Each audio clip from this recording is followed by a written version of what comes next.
Olá, Simone. Meu nome é Ana Júlia do Carmo Silveira e eu sou do segundo ano de automação. Enfim, eu vou falar sobre moléculas de bruxaria. Eu vou resumir um pouco da história, né? Que a bruxaria sempre existiu no nosso mundo, na nossa sociedade, mas no final da Idade Média ela foi muito é, perseguida. As bruxas e feiticeiros e tudo mais, eles eram muito perseguidos na Idade Média, principalmente mulheres, e pelo fato de mexer com magia e ter muito conhecimento de plantas que poderiam curar e poderiam matar pessoas. Olá, Simone, eu sou Wesley, do segundo ano de automação. Eu vou falar um pouco sobre trabalho e tribulação. Bom, antes de 1350, a bruxaria era taxada como uma prática de feitiçaria, e na maior parte da Europa ela era aceita, e só era considerada crime se produzisse danos.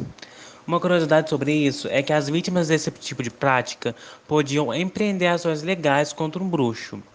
Porém, se não provassem as acusações que eles estavam fazendo, eles mesmos podiam sofrer punições, e assim foi evitada muitas mortes de bruxos em vão. Por volta do século XIV, o cristianismo tomou mais força e se tornou muito manifesto. Ele não se opunha à magia, contando que fosse aprovada pela igreja e reconhecida como um milagre. Porém, a Inquisição expandiu o mandato para lidar com a prática da bruxaria. Logo, os bruxos estavam sendo condenados por supostamente terem um pacto com o diabo. Esse crime era considerado tão horrendo que as normas do direito não se aplicavam mais ao julgamento de bruxo. E a tortura era usada normalmente. E, tipo, uma confissão sem ela era considerada pouco confiável. Os atos atribuídos aos bruxos eram em sua maior parte absurdos. Cerca de 90% dos acusados de bruxaria eram mulheres e seus acusadores podiam variar de ambos os sexos. No século XVIII, a execução por bruxaria havia cessado em alguns lugares, mas embora a Igreja e o Estado tivessem deixado de executar bruxos, o Tribunal da Opinião Pública mostrou-se menos disposto a abandonar o temor e a aversão à bruxaria. Ervas curativas e ervas nocivas. Um extrato de dedaleira comum, Digitalis purpurea, contém moléculas que há muito se sabe terem poderosos efeitos sobre o coração. Os glicosídeos cardíacos, eu não sei se estou falando certo. O exemplo de glicosídeo cardíaco é uma molécula de digoxina, um dos medicamentos mais amplamente prescritos nos Estados Unidos e um bom exemplo de fármaco baseado na medicina popular.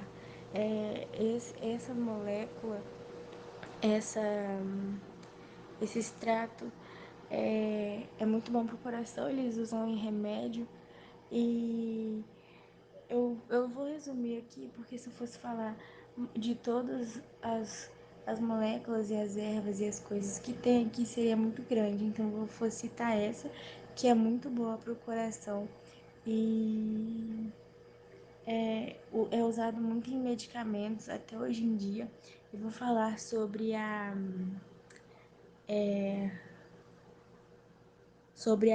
bufotoxina, que ao contrário da... Ai, meu Deus, o nome é muito difícil.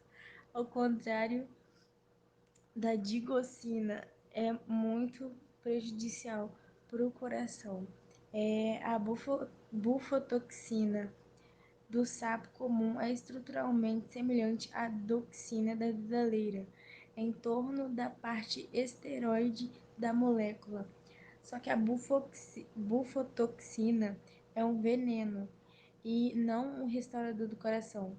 Dos glicosídeos cardíacos da dedaleira aos venenos do sapo, as supostas bruxas tinham acesso a um poderoso arsenal de compostos tóxicos. Bom, um grupo de alcaloides de estrutura diferente foi provavelmente o responsável por milhares de mortes de bruxas na fogueira na Europa. Os efeitos de algumas das moléculas de alcaloides desse grupo podem ser muito devastadores. Um desses alcaloides, a ergotina, ela induz os abortos espontâneos em seres humanos e no gado, enquanto outros causam distúrbios neurológicos. Muitos especialistas concluíram que o ergotismo foi, em última análise, o responsável pelas acusações de bruxaria contra cerca de 250 pessoas. Todos os alcaloides de ergotina têm uma característica química em comum. São derivados de uma molécula conhecida como ácido lisérgico. Como a cocaína, os alcaloides de ergotina, embora tóxicos e perigosos, têm uma longa história de uso terapêutico, e as ergotinas continuam desempenhando papel na medicina. A atropina e os alcaloides de ergotina não causaram a bruxaria.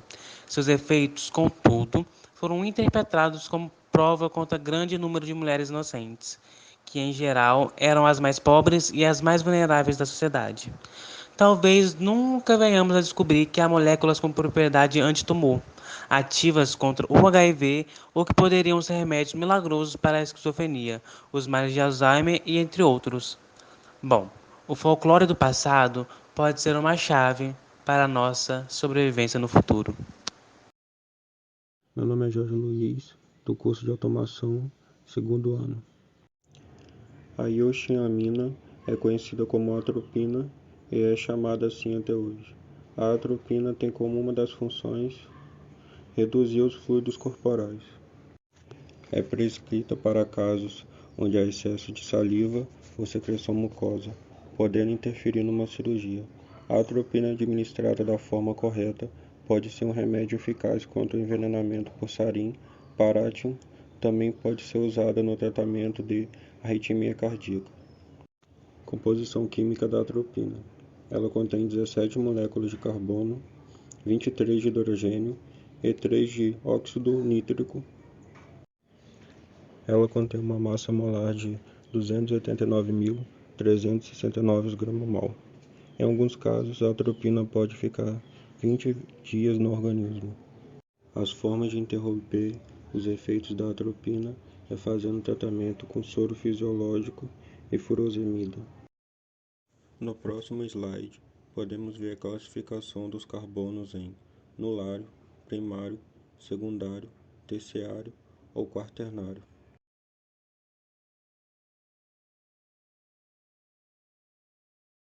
A seguir, vemos a hibridação de cada um dos carbonos.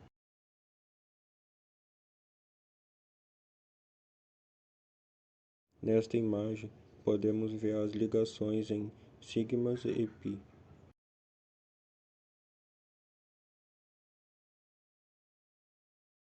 Nos slides a seguir, vamos ver as cadeias carbônicas.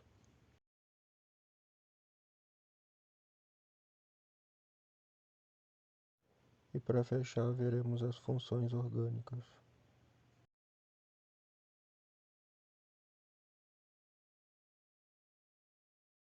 Olá, eu sou o aluno Luiz Eduardo de Souza K, do segundo ano de automação industrial, e hoje eu vou falar sobre a molécula conina. A fórmula molecular dela é C8H17N1. Todos os carbonos dessa molécula são secundários, com a exceção de um H2C e um CH3, que são primários. Todos os carbonos dessa molécula possuem a hibridização sp3. Todas as ligações dessa molécula são sigma. A cadeia carbônica dessa molécula é mista, ramificada, não aromática, saturada e heterogênea. Por fim, a única função orgânica presente nessa molécula é a amina.